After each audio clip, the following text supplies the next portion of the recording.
Olá, eu sou José Roberto Abramo e está no ar mais uma mesa de debates aqui na TVE de Juiz de Fora.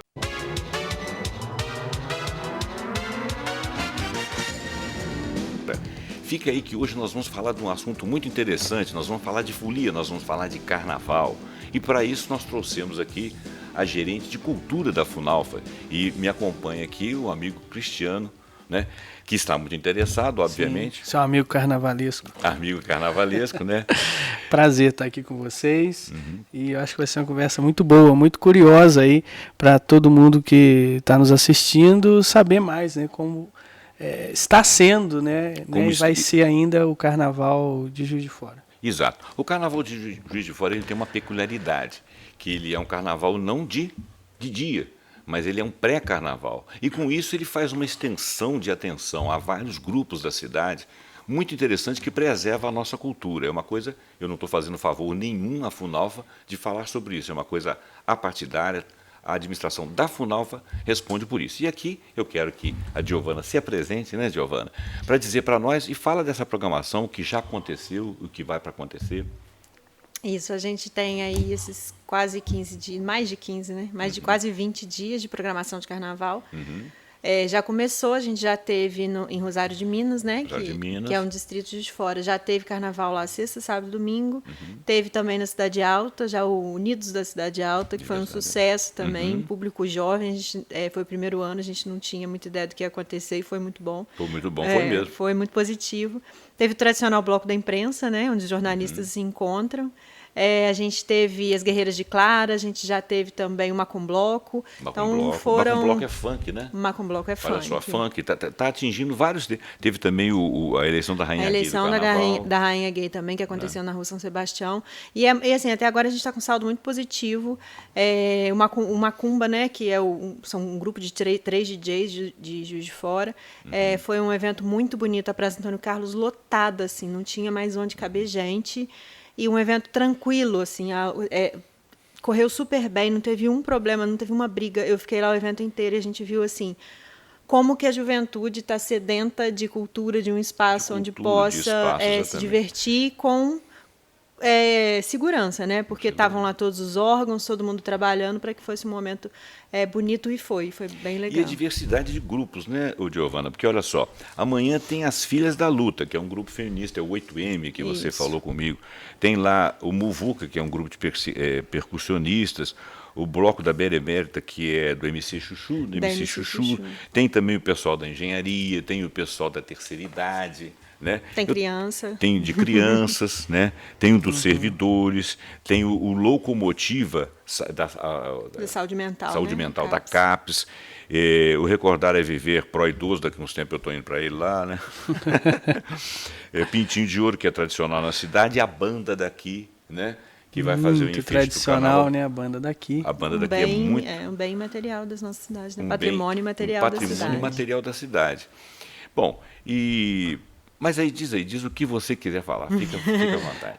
Eu estava até pensando aqui, né?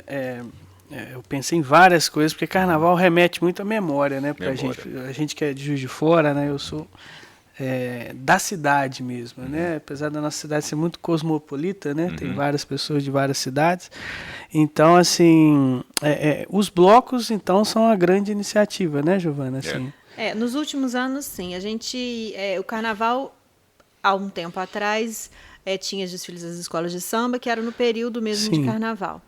E aí, em algum momento, em determinado momento, surgiu essa história de antecipar o carnaval, porque no período carnavalesco mesmo, muita gente viajava. A cidade ficava um pouco deserta. Mas a gente está falando de uma outra época, que né, não existia crise, as pessoas estavam com mais condições de viajar. Enfim. Sim. E aí antecipou o carnaval, antecipou os desfiles e antecipou essa questão dos blocos. Dos blocos que já eram antecipados ganharam mais força ainda. E aí isso foi crescendo, né? Começou a surgir novos blocos e consolidou esse pré-carnavalesco. Né? O carnaval, ele é... Primeiro que ele é uma festa religiosa, né? Apesar de ser uma folia, que era o momento da desrepressão. Isso aí você sabe mais do que eu. Esse é o momento cultura do Zé Abramo. Espere, vai vir, vai lá. Então, quer dizer, tinha a repressão, tinha o comportamento. Aqueles 4 dias ali era para você... Aliás, 3 dias, né? Eram só 3 dias de carnaval para você soltar os bichos, você fantasiava. O mais interessante, se você fazer uma análise psicológica ali, o mais interessante é que as pessoas se travestiam, né? Mulher vestia de homem vestia de mulher, as pessoas adotavam outras personalidades, quer dizer, era uma desrepressão geral. Depois disso, as pessoas voltavam ao comportamento tradicional. Só que a coisa vai evoluindo. Hoje em dia, você não tem essa repressão social. Você nas mídias sociais, você vê que as pessoas estão muito mais à vontade. Né?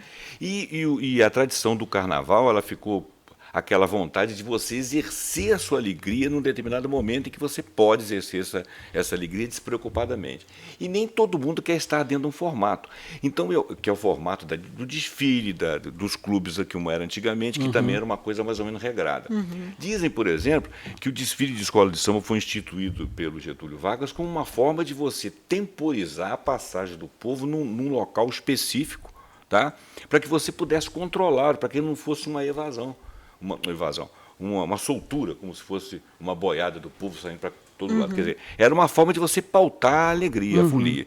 E o povo consegue se divertir mesmo quando vem para pautá-lo. Eu acho que essa iniciativa da Funalfa, ela foi muito importante porque ela resgatou aquilo que o mineiro de Juiz de Fora quer fazer no seu carnaval. Antecipou e os blocos apareceram. Né?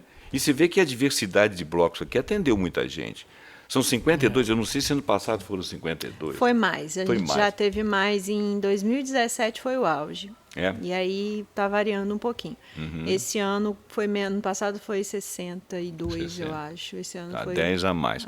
Mas a tendência é preservar um ano mais, outro ano porque, menos. Assim, né?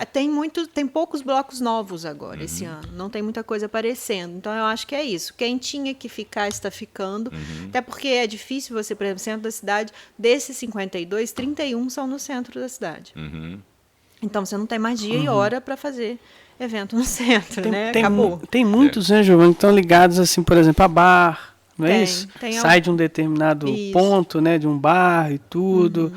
Essa que é a tendência dos blocos hoje? Ou qual que é a tendência dos blocos? Eu acho que existe um grupo que tem se organizado, que é à frente dos blocos, né? Que eles estão aí com os blocos mais jovens, vamos dizer assim. Não tão de idade, assim, mas com um público voltado mais jovem. Por exemplo, Parangolé está nessa frente dos blocos. Então, eles estão se organizando e eles fazem trabalhos não só agora no Carnaval, eles fazem trabalho ao longo do ano. Aliás, o Parangolé, né, que é uma proposta muito interessante, né, que é até difícil de definir, mas uma coisa muito bacana, e o grupo do Engoma.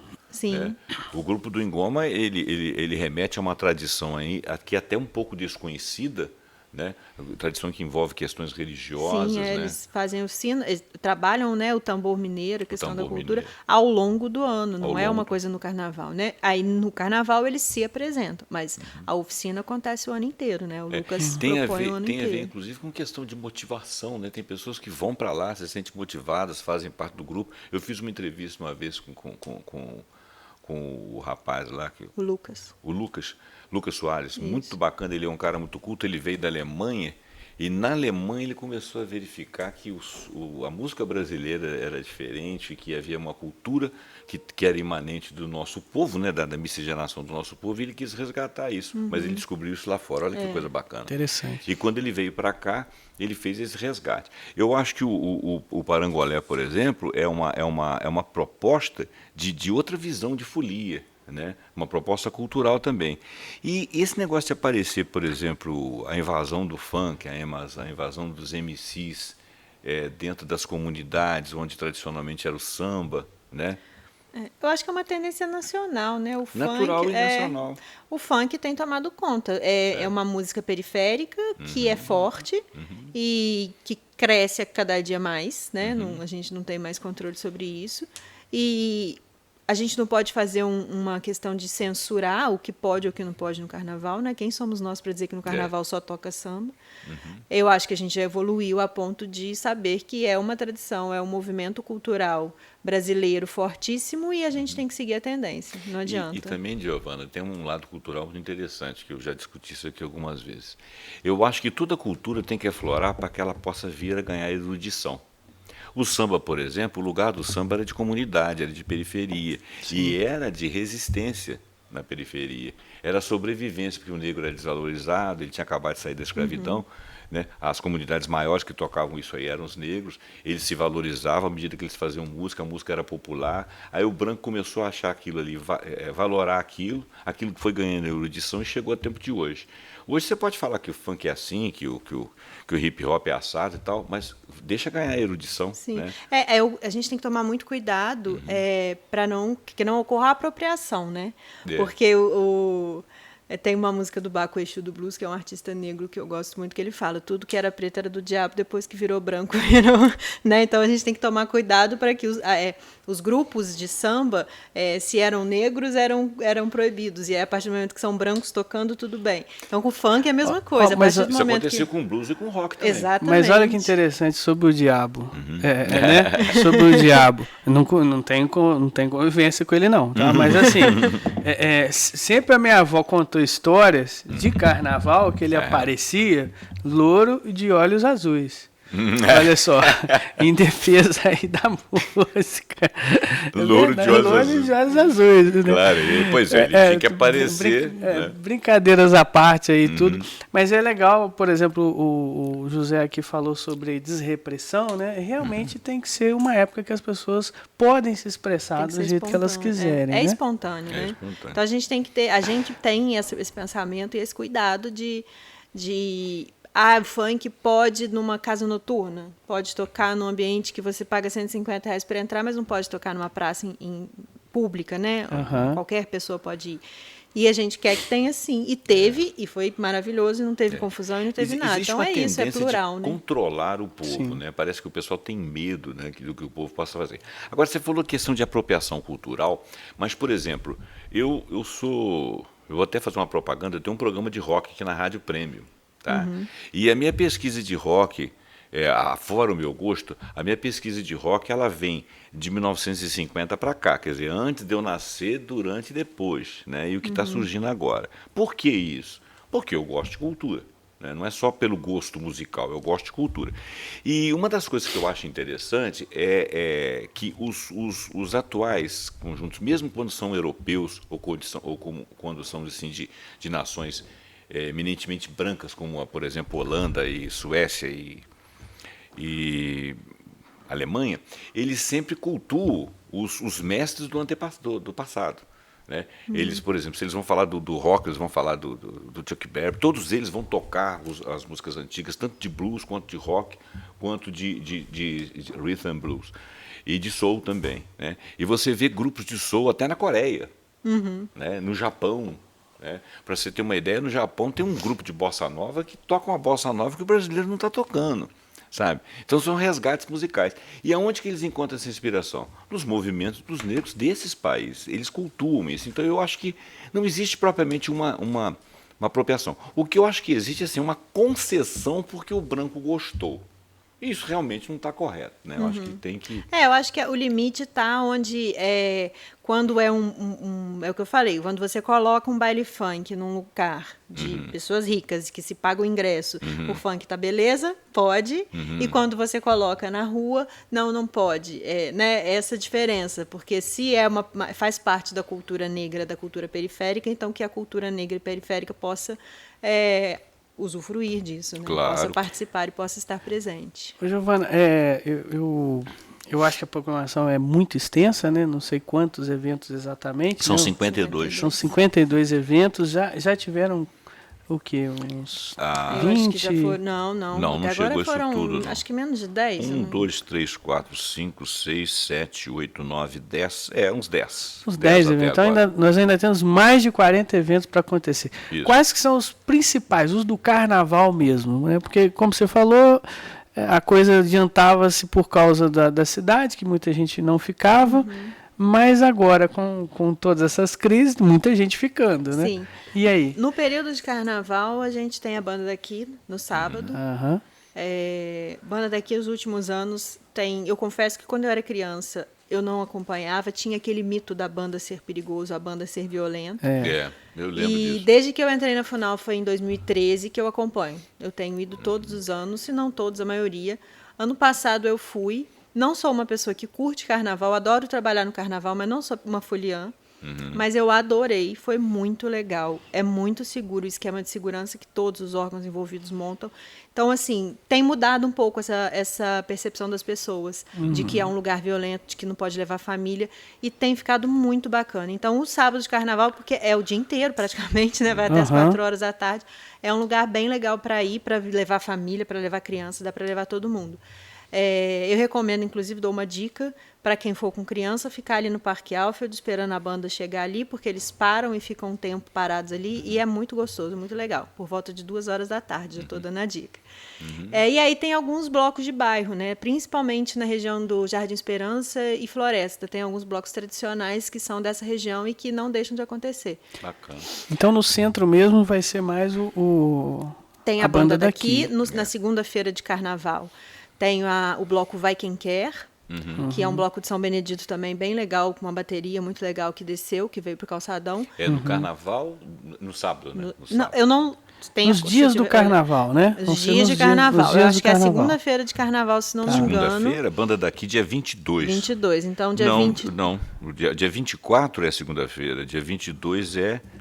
Não, 22 é sábado, desculpa. Sábado, é. 22 tem a banda daqui e tem lá na Praça Céu um aulão de zumba. No dia 25 tem um bloco lalado, às 15 horas. Isso, e aqui no centro, no dia 23, tem o Carnaval de Marchinhas do seu Jair Macedo. Sim. E no dia 21 é o Vai Quem Quer, que Vai fica Quem aqui Quer. no centro também. Tem razão. Interessante.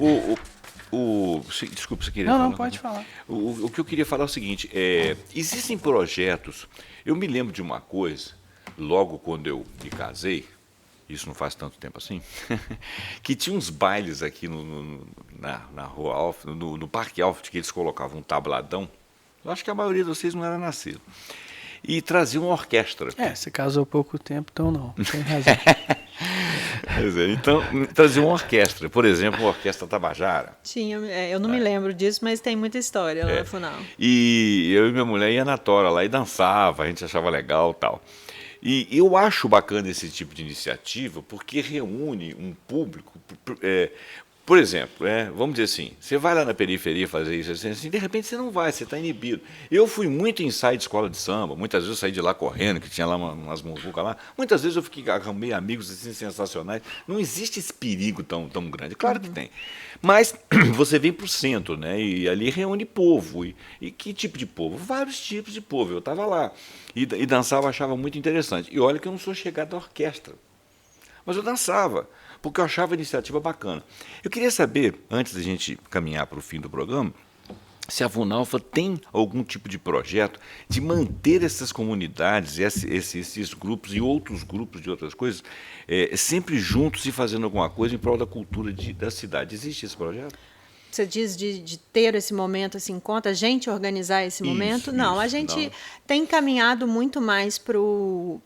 Como a verba tem diminuído, a gente tem caminhado muito mais para a questão de editais. Então, assim, a gente não convida muito as pessoas para fazerem esses movimentos. Geralmente, quando temos verba, a gente abre edital para que as pessoas façam propostas para a gente conhecer mais gente e poder convidar mais gente, né? Não significa que a gente não possa convidar, mas tem sido uma tendência atual nós não organizarmos, né? Nós não sermos a produtora do evento. E se tivesse uma parceria com o setor privado? A gente tenta, bastante. 2019 foi uma tentativa insistente com algumas redes, né, grandes de Juiz de Fora. A gente tem um departamento lá específico disso, que é o Departamento de Fomento à Cultura, que faz essa captação de recursos através de lei de incentivo e outras coisas. Mas até hoje a gente ainda não conseguiu.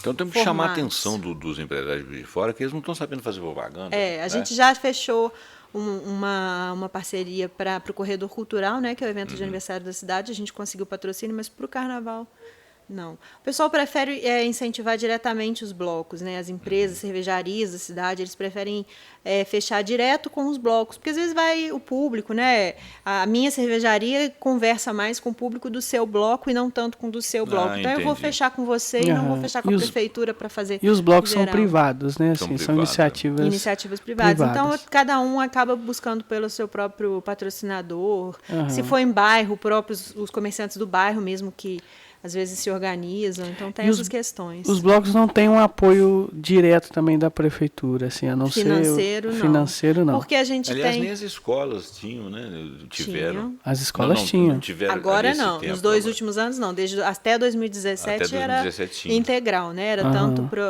para fantasia quanto para estrutura. Uhum. De 2018, 19 e 20 não. Mas é isso, assim, não dá para fazer uma escolha, é muita gente, é Uhum. muita opção, né? E aí, nesse caso, a gente está mesmo só com a estrutura de banheiro químico, essas coisas que não é exatamente para o bloco, né? Mais para a cidade. É para as pessoas Pras que vão, né? pessoas. Isso é importante. Eu sinto falta dessas coisas, mas eu acho que pode ser o setor privado, assim, nós, enquanto público, agindo de maneira privada, resolvermos trabalhar essas coisas. Eu me lembro que quando eu era jovem, a gente tinha assim, alguns lugares que tinha assim, recital de poesia, aí tinha um grupo de pessoas que faziam música, aí um bar deixava a gente ir lá e tocar material novo e tal, e ali foram surgindo bandas, né, foram surgindo agrupamentos, e eram pessoas assim de origem diferente, um era universitário, o outro era do ensino médio, tinha essas coisas, festivais em escolas, tal. Mas isso é uma coisa de ebulição de população, não é uma coisa... Mas até que eu dei uma olhada, assim, numa conversa, na verdade, com os projetos inscritos na Lei Murilo Mendes de 2019, que serão executados agora, né, 2020, 2021, e aí a conversa tem muito partido para esse lado, de pessoas fazendo propostas de festivais, coisas que antes a gente fazia, agora as pessoas têm feito. E que é muito bom também, porque tem uma outra cara e uma cara de quem de fato faz, né? E pode pedir um apoio logístico de vocês, né? Sim, a gente Uma tem nossos assistência. equipamentos que estão sempre abertos e à disposição. As coisas podem ser realizadas lá dentro. Perfeitamente. Ótimo. Gente, todas as vezes que eu falo de cultura, eu tenho vontade de ficar falando o resto do dia, né? Eu gosto muito, eu pesquiso assim às vezes, outros lugares no planeta, vamos dizer assim, né? Por causa do programa de música, e eu vejo que em localidades da Suécia, localidades da Suíça, do Japão, na Coreia, em vários, na própria América do Norte, o Sul e o Norte têm sonoridades diferentes, têm gostos diferentes, tem localidades que é do blues, tem localidade que é do country, do folk, tem umas diferenças pequenas e que mostram que existe uma cultura ali subjacente. E eu acho muito bacana a gente resgatar isso aí, porque são linguagens, né? E são maneiras de você estabelecer contatos. Hoje em dia a gente vive muito em bolhas dentro de mídia social, você só conhece aqueles que pensam como você, só convive com aqueles que você é simpático, quer dizer, é uma maneira de excluir. Inclui excluindo. Né? Eu acho que a cultura popular no meio da rua ela é menos excludente. Sim, com certeza. Você vê aqui tem bloco de feminista, de bloco de MC, bloco de gay, bloco de terceira idade, idosos, crianças, servidores. Quer dizer, você está multiplicando cultura, não é isso? É isso aí. Gente, eu agradeço a presença do Cristiano aqui me acompanhando. Né? Eu só queria fazer uma sugestão, viu, Giovana? Lá na Funalfa, né, na sua gestão, né, de repente você poderia criar lá uma cadeira, uma sala chamada José Roberto Abramo. Porque, né, você deu para perceber a cultura desse Tem que ser sujeito estudado, aqui, ele né? tem que ser arquivado pelo pessoal da Não memória, né? Sugestão para Fazer a lá Funalfa. todo o arquivo de histórias dele, né? Todo um arquivo tem. só sobre ele. História Uma sugestão. conta muito mesmo. Obrigado, valeu. Obrigado a você, Cristiano. Obrigado a presença, obrigado pelo elogio, sempre muito simpático. Muito obrigado, Giovana. Você já esteve aqui em outras oportunidades. Espero que você volte sempre com boas notícias e com um trabalho proficiente aí. A comunidade sempre agradece. Obrigada a vocês pela oportunidade de estar aqui falando do carnaval, que eu gosto tanto, que nos dá tanto trabalho, mas que é tão bom fazer. Isso aí. Eu espero que o nosso povo prestigie esse movimento da Funalfa, né, que é feito para a cidade, não é isso? E a gente está vendo aqui, nós tivemos uma conversa anterior aqui, tem muito mais coisa que a gente não tem oportunidade de falar porque o tempo é curto. Né? Mas muita coisa interessante. Então eu vou agradecer a sua presença, agradeço a presença da convidada e do debatedor, agradeço a sua presença, a sua paciência e compartilhe esse vídeo, toque lá no sininho para que você seja avisado todas as vezes que tiver um vídeo nosso aqui da TVE, porque os nossos vídeos são sempre de utilidade pública e sempre trazendo cultura e informação. Muito obrigado e até o próximo vídeo.